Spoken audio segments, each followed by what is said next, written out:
I want to close with this thought. We all have to discern in our own lives if we are exchanging God's identity for something else. In the Old Testament, the son of Abraham was named Isaac. Great. Thank you. Just checking to see if you're with me. He had twin sons. The older one was Pastor Esau, right? And the younger one was Jacob, right? And they were fighting coming out of the womb, taking his heel. They were basically like, what are the monkeys? Barrel of monkeys. They're like barrel of monkeys coming out of the womb. And in that culture, the firstborn got the blessing of the father. So all of the blessing of the father that he had to offer, the inheritance, all the kit and caboodle, went to the firstborn, particularly the firstborn son, and these were twin boys, so that's where we're at.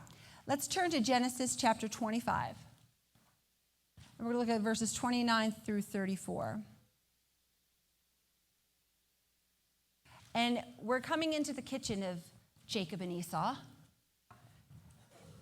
And we see here in verse 29, once when Jacob was cooking some stew, Esau came in from the open country famished.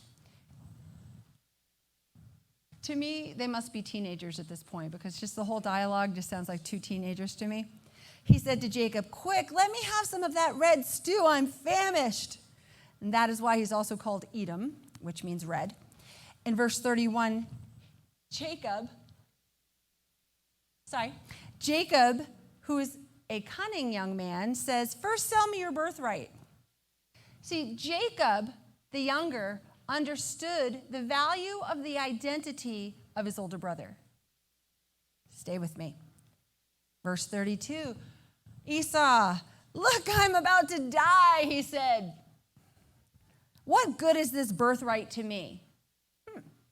The one who owns the birthright, the identity, doesn't value it at all. So Jacob says, I got a live one here. He says, "Swear to me first." So Esau swore an oath to him, selling his birthright to Jacob. Then Jacob gave him some bread and lentil stew. Must have been one heck of a bowl of stew. He ate and drank and then got up and left. And so Esau despised his birthright. And I looked up that word despised, and it meant disdained. He looked down his nose at it. It's like, what is this birthright to me? What is this identity to me? He had this treasure in his hands. This bonus life that once his father died, he would have been set. He, his children, his children's children would have been set. But he was more interested in a bowl of stew. He was more interested in what he saw in that moment. No, I see all that, but I want that. His eyes were firmly fixed on the stew, on the earthly thing, not on the thing that was going to take him on further. When we talk about the patriarchs of the Old Testament, it should have been Abraham, Isaac, and Esau.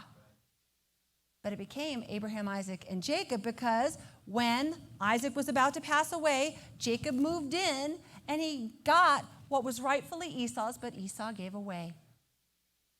And he got their father's blessing, and that's why it's Abraham, Isaac, and Jacob. That's your story. That's your bedtime story today. I hope you enjoyed that. My question today for us is, what is our bowl of stew? What is it that we are exchanging for the full blessing of God? What might we need to surrender to the Lord?